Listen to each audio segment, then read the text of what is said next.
Magandang araw, bagong Pilipinas. Narito ang Police News Express sa oras na ito.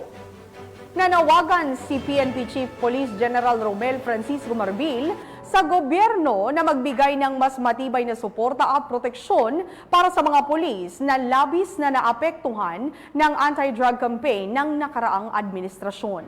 Sa kanyang pahayag ay tinukoy ni Police General Marbil ang matinding epekto ng kampanya laban sa droga sa mga tauhan ng PNP. Hindi lamang sa bilang ng mga nasawi, kundi pati na rin sa mga legal at administratibong hamon na kanilang hinarap.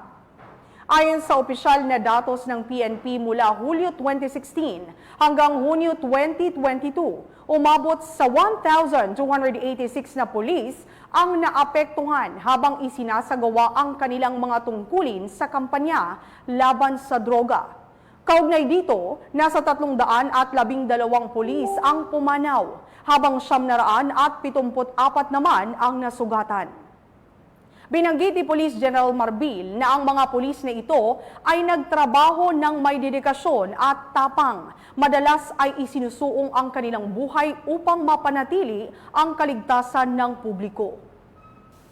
At para sa iba pang napapanahong balitang pampulisya, laging tumutok sa Police News Network, alagad ng batas, tagataguyod ng balitang pulis. Ako po si Patrolwoman Melanie Mapa, nagbabalita para sa Police News Express.